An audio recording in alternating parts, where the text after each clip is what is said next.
वाशिम जिल्ह्यात यंदा पावसानं अपेक्षित सरासरीचा आकडा ओलांडलाय। जिल्ह्यामध्ये 92 लघु प्रकल्पांपैकी 28 प्रकल्प 100% भरलेले आहेत। या 92 प्रकल्पांमध्ये सरासरी 64.34% जलसाठा उपलब्ध आहे। त्यामुळे रब्बी हंगामामध्ये सिंचनासाठी शेतकऱ्यांना पुरेसं पाणी मिळू शकणार आहे। वाशिम जिल्ह्यात यंदा पावसानं अपेक्षित सरासरीचा आकडा ओलांडलेला आहे। जिल्ह्यात 92 लघु प्रकल्पांपैकी 28 प्रकल्प 100% भरलेले आहेत। त्यामुळे शेतकऱ्यांमध्ये सध्या आनंदाचं वातावरण आहे।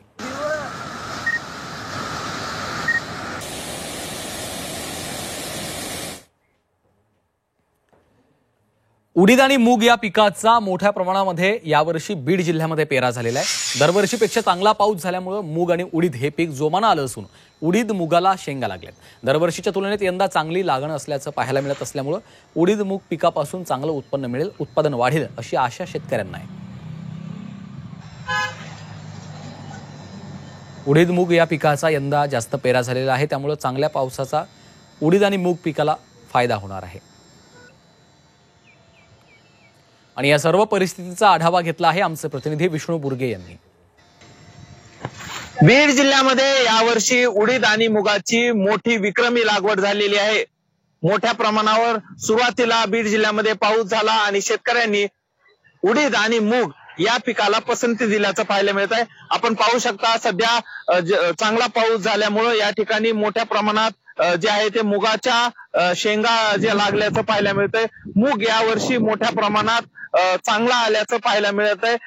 अनेक वेळा जे आहे ते यावरती रोग पडत असतो, मात्र यावर्षी ही परिस्थिती जरा वेगळी पाहायला मिळते। मुगाचं आणि उडीद या दोन्ही पिकाचं उत्पन्न वाढेल अशी शक्यता आहे।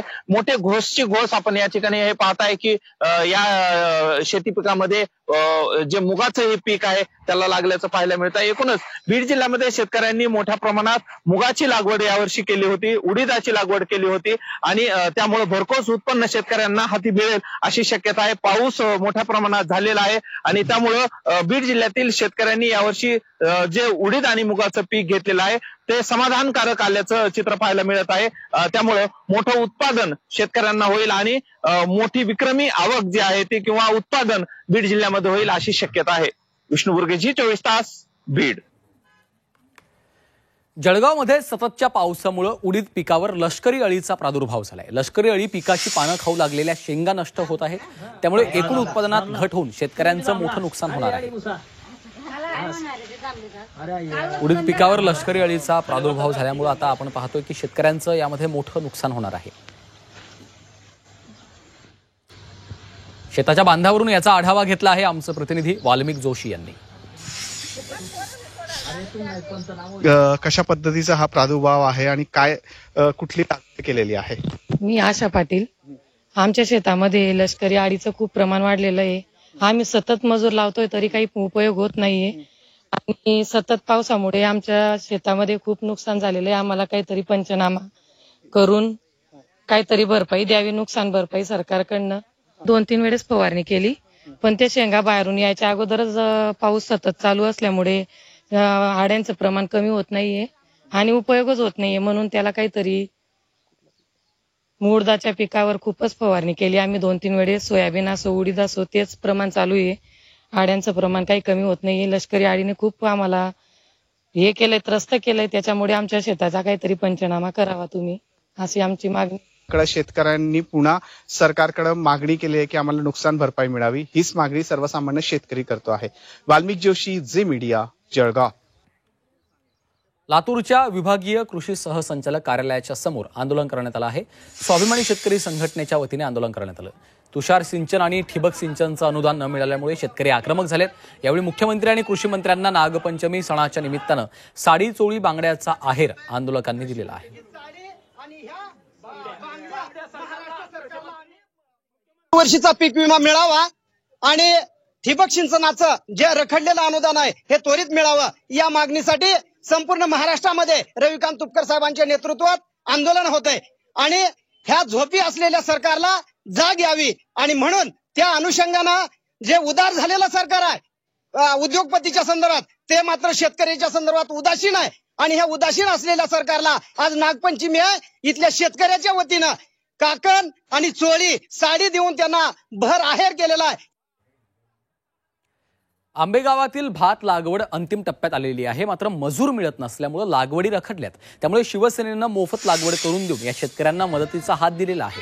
यावेळी शिवसेनेचे सर्वच पदाधिकारी शेतामध्ये भात लागवड करताना देखील पाहायला मिळालेले आहेत.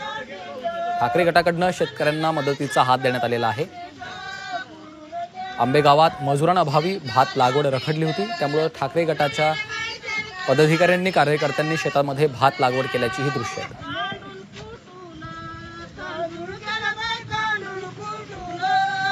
आणि शेतातून याचाच आढावा घेतला आहे आमचे प्रतिनिधी हेमंत चापुडे यांनी. आंबेगाव तालुक्याच्या पश्चिम पट्ट्यात सध्या भात लागवडी अंतिम टप्प्यात आहे, मात्र अनेक शेतकऱ्यांना मजूर टंचाई भासत आहे. अशा परिस्थितीत शेतकऱ्यांच्या भात लावणीसाठी शिवसेना उद्धव बाळासाहेब ठाकरे गट धावून आलेला आहे.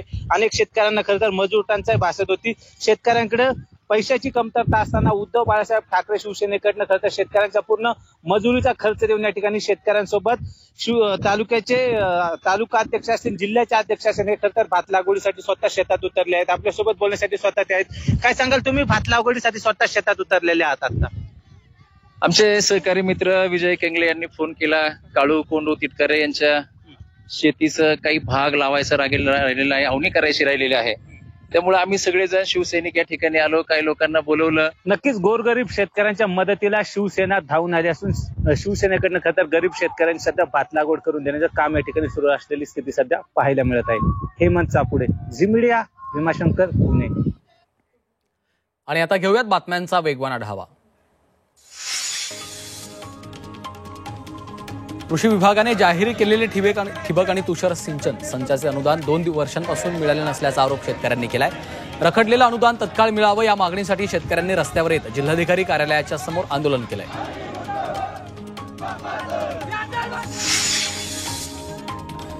वाशिम जिल्ह्यातील 82,772 शेतकऱ्यांनी पीक विम्याकडे पाठ फिरवल्याचं दिसून येत आहे.